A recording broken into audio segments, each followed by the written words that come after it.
আমি ফেসের আগে বিদেশে ছিলাম। তো আমি যেটা বিয়ে করছিলাম আর দুটা সন্তান। আমি বিদেশ যাওয়ার পরে উনি পালা গেছে আরেকজনের সাথে। তো আমি একটা রোহিঙ্গা মাইয়া ঘর ফাঁক দেখো দেওয়া ওনার জন্য আমি প্রায় 12-13 লাখ টাকা পর্যন্ত খরচ করছি। উনি বলছিল মানে বিদেশ চলে যাবে, এই জন্য টাকা দিচ্ছি আর কি। উনি আজ যাই না, উনি বলছে হয়তো আমি বিদেশ আসবো না, মানে কি তুমি চলে আসলে আসতে পারো। এই জন্য আমি আপনার দেশে চলে আসলাম।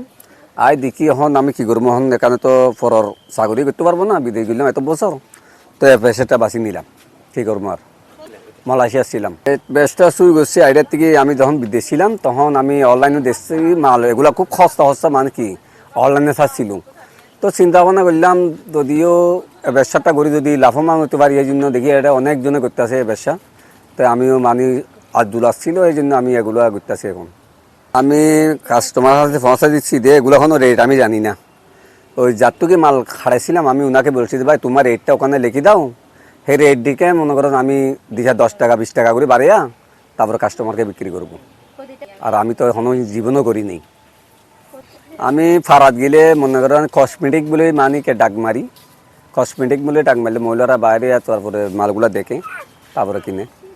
আমার এখানে খানোর দুল, মাথা চুলফিরনি, চুড়ি, গলার মালা, চেইন, মানে বিভিন্ন ধরনের আইটেম, মানে বর্মার মালও আছে, বিভিন্ন ধরনের মাল আছে, মেকআপ, সোনু, খানোর দুল সব কিছু আছে, শিট টিপিং, মাথার ফুল, বিভিন্ন আইটেমের মাল রাখছি আমি। না এগুলো তারা ওরা জানে কিভাবে মানে কি এখন জিনিসটা লইলে ভালো হবে, ওরা জানে। কিন্তু আমার তোকে হয়তো বুঝাইতে হয় না। ওরা জানে কি এখন জিনিসটা লইলে মহিলার চিনি এখন জিনিসটা কীভাবে ব্যবহার করতে হয়, এই জন্য আমার তোকে আর বুঝাইতে হয় না ওনাকে। এগুলো কিনে বড় মানুষরা বেশি কিনে, যেন যুবতী নারীরা বেশি কিনে। ছোট বাচ্চার আইটেম কম, বড় যুবতী নারীর আইটেম বেশি, এই জন্য ওরা একটু বেশি কিনে। আমি ব্যবসাটা শুরু করছি প্রথমে 19,000 টাকার পর্যন্ত মাল অনলাইনতে অর্ডার করছিলাম। তো এগুলো বিক্রি করছি গরমের পরে দেখি 10-12 হাজার টাকা আমি বিক্রি হয়েছিল। দেখি যে মাল এগুলো আসল যাচ্ছে না। তারপর 15,000 টাকা মাল এখান থেকে রোহিঙ্গা ক্যাম্প থেকে হারাইছি, হারাইয়া ওখানে দিয়া সব মিলাইয়া বিক্রি হচ্ছে। ডেলি মনে করেন দিনে 2,000 2,500 এভাবে বিক্রি হয়।